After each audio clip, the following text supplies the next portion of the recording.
বাংলাদেশই শুধুমাত্র এমন একটা জায়গা যেখানে আবেগের বশেও খুন করা যায়। এভাবে পিটিয়েছে দিছে, মানুষকে মানুষকে এভাবে মারে আসলে। হচ্ছে যে ওনাকে হচ্ছে যে জাস্ট শুধু আবেগের বশে। আমার হাতে দেখতেছেন একটা ভার্সিটির আইডি কার্ড আছে, এটা কিন্তু আইডি কার্ড নেই, এটা একটা মানুষ মারার লাইসেন্স। আপনি মেধাবী, আপনি একটা ভালো ভার্সিটিতে চান্স পাবেন, আপনার এই লাইসেন্সটা দেওয়া হবে। আপনি যাচাই বাচাই ছাড়া যে কাউরে হত্যা করতে পারবেন, যে কাউরে টর্চার করতে পারবেন। আসলে একটা কথা কি জানেন, মানুষ হলো মূলত হারুন আঙ্কেল। কারণ সেখানে ভাত খাওয়াবেন, টর্চার করবেন, তারে মাইরা ফেলাইবেন। হারুনের একটা লিমিটেশন ছিল, ঠিক আছে, সে টর্চার করতে পারতো কিন্তু কাউরে হত্যা করতে পারতো না।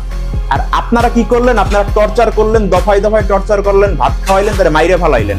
নৃশংসভাবে টর্চার করা হয়েছে। তার এমন কোন জায়গা আছে যেখানে মারা হয় নাই? রড দিয়ে পুরো আঙ্গুলগুলোয় মারলেন, গোপন অঙ্গে মারলেন, এমন কোন জায়গা নেই যেখানে বাদ রাখছেন। প্লাস তারে মারছেন, ভাত খাওয়াইছেন, আর সবাই হাততালি দিয়েছেন। তখন আপনাদের কোথায় বিবেক ছিল, কোথায় মেধা ছিল, কোথায় আপনাদের মাথায় কি তখন মস্তিষ্কের বদলে গোবর ছিল যে এইরকম একটা নৃশংস কাজ করলেন? তারপর সেটা করলেন কি